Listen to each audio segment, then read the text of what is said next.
اعوذ باللہ من الشیطان الرجیم بسم اللہ الرحمن الرحیم ان اللہ ملائکۃ یصلون علی النبی یا ایھا الذین آمنوا صلوا علیہ وسلموا تسلیما اللہم صل علی محمد وعلی محمد۔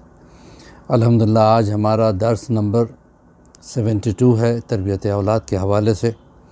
آپ اس کو ضرور آگے بڑھاتے جائیے گا، اس میں آپ کی اور ہماری دنیا اور آخرت دونوں سنور جائے گی انشاءاللہ۔ تو عزیزو، گزشتہ کلپ میں ہم بات کر رہے تھے تربیت اولاد کے بارے میں۔ تربیت جو ہے نا اولاد کے لیے بہت ضروری ہے۔ اگر آج ہم اولاد کو تربیت نہیں دیں گے تو کل ہم اپنے اولاد کی محبت سے ہاتھ دھو لیں گے، وہ ہم سے دور ہوتی چلی جائے گی۔ پھر ہم لاکھ کوشش کرتے رہیں، وہ جب تک کہ اولاد کے ذہن میں دین کی عظمت نہ آ جائے، اہل بیت کی محبت نہ آ جائے، وہ دنیا سے چھٹکارا نہیں پا سکتے۔ دنیا کے حالات انہیں جکڑ کے رکھ دیں گے، دنیا کی کشش انہیں اپنی طرف لے لے گی۔ عزیزان محترم، تربیت میں ایمان کی بڑی اہمیت ہے۔ ایمان کے لیے قرآن مجید نے کیا کہا؟ الذین آمنوا وعملوا الصالحات طوبی لہم، جو ایمان لاتے ہیں اور عمل صالح بجا لاتے ہیں ان کے لیے جنت ہے، جنت ہی بہترین مقام ہے۔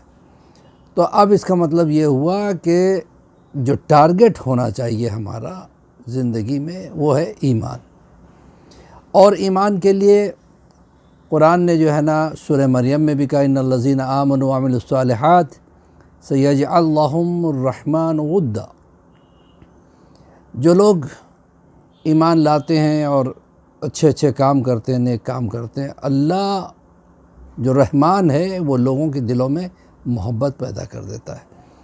آج کل لوگ آ کے شکایت کرتے ہیں، مولانا فلاں ہم سے حسد کرتا ہے، فلاں ہم سے ہمارا دشمن ہے۔ تو بہترین طریقہ یہ کہ اپنے ایمان کو صاف رکھیں، اپنے ایمان کو اچھے سے اچھا کرنے کی کوشش کریں، اس سے پروردگار عالم جو ہے لوگوں کی دلوں میں محبت پیدا کر دے گا۔ پھر قرآن نے ایک اور جگہ کا قد افلح المومنون، مومنین ہی ہیں جو کامیاب ہوئے۔ مطلب کیا ہے؟ اگر انسان کے پاس بہت بڑا بزنس ہے لیکن ایمان صحیح نہیں ہے تو وہ کامیاب نہیں ہے۔ خوب پڑھ لیا، بہت نام کما لیا، بہت شہرت پا لی، لیکن اس کا ایمان صحیح نہیں ہے تو وہ کامیاب نہیں ہے۔ اور جو مومن ہیں ان کی پہچان بھی اسی آیت میں آگے چل کے خداوند عالم نے ارشاد فرمایا کہ الذین ہم فی صلاتہم خاشعون۔ مومن کون ہے؟ ایمان کس کا صحیح ہے؟ سب سے پہلی پہچان یہ ہے کہ وہ اپنی نمازوں میں خشوع رکھتے ہیں، دکھاوا نہیں رکھتے، خاشع ہیں، یعنی نمازوں کو پیور رکھتے ہیں۔ والذین ہم، اور وہ لوگ ہیں جو عن اللغو معرضون، لغو باتوں سے دور رہتے ہیں، غیبت سے، حسد سے اور بیکار کی باتوں سے، فضول کی باتوں سے وہ اپنے آپ کو دور رکھتے ہیں۔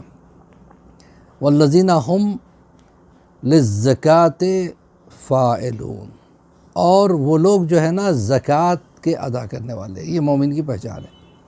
بہت جلدی سے میں اپنے اس تقریر کو سمیٹ رہا ہوں۔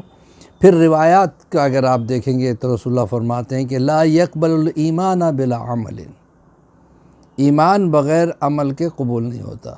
اگر ہم کہتے ہیں کہ ایمان ہی سب کچھ ہے تو ایمان ہے، بے شک ہے، لیکن اگر عمل نہیں ہے تو پھر ایمان کچھ نہیں ہے۔ ولا یقبل العمل بلا ایمان، اور نہ عمل قبول ہوتا ہے بغیر ایمان کے، یعنی ایمان کے بغیر عمل نہیں، عمل کے بغیر ایمان نہیں۔ اسی طریقے سے مولا کائنات فرماتے ہیں کہ الایمان خالص عمل، ایمان کا مطلب ہی عمل کے خلوص ہے، عمل میں خلوص ہونا ضروری ہے۔ اگر عمل میں خلوص نہیں ہے تو اس کا مطلب ایمان صحیح نہیں ہے۔ پھر مولا کائنات فرماتے ہیں کہ ایمان کو مضبوط کرو کیونکہ وہی جنت کا راستہ بھی ہے۔ جنت کی تمنا ہے تو انسان کو ایمان صحیح رکھنا چاہیے۔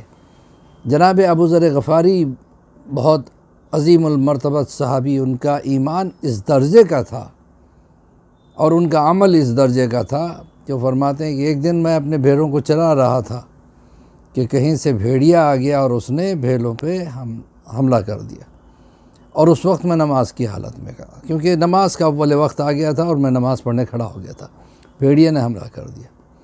تو کہتے ہیں کہ کہیں سے شیر آیا، اس نے بھیڑیے کو بھگایا اور بھیڑوں کی حفاظت کرنے لگا، اور جب میں نماز سے فارغ ہوا تو شیر نے کہا گھبرانا نہیں، میں آپ کے بھیڑوں کی حفاظت کر رہا تھا، آپ جائیے رسول اللہ کی زیارت کر کے تشریف لائیے، آپ کے بھیڑوں کے بارے میں فکر نہ کریں، میں ان کی حفاظت کر رہا ہوں۔ انہوں نے آ کے رسول اللہ سے فرمایا یا رسول اللہ یہ حالات میرے ساتھ ہوئے ہیں، تو رسول اللہ نے کہا یہ تمہارا ایمان ہے جس کی وجہ سے جانور تمہارے مطیع ہوتے چلے جانے۔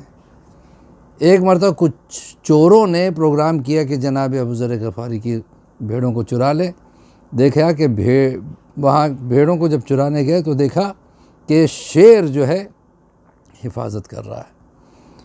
تو ایک مرتبہ شیر نے کہا کہ خبردار ادھر کا رخ بھی نہ کرنا، یہاں سے واپس چلے جانا، اگر ابو ذر اشارہ کر دے تو میں تمہیں ختم کر دوں۔ تو پتہ چلا کہ ایمان کی وجہ سے انسان تو انسان، جانور بھی مطیع ہو جاتے ہیں۔ بھائی اسی کے ساتھ مولوی عباس علی خوئی کا سلام قبول کریں اور اس ویڈیو کو آگے بڑھائیں اور شیئر کریں اور چینل کو بھی سبسکرائب کریں۔ پروردگار امام زمانہ کے ظہور میں تعجیل عطا فرما، ہم سب کو امام کے چاہنے والوں میں شمار فرما، اور ہماری اس چھوٹی سی کاوش کو قبول فرما، بحق زہرا و بیہا بالہ فقط والسلام ورحمۃ اللہ وبرکاتہ۔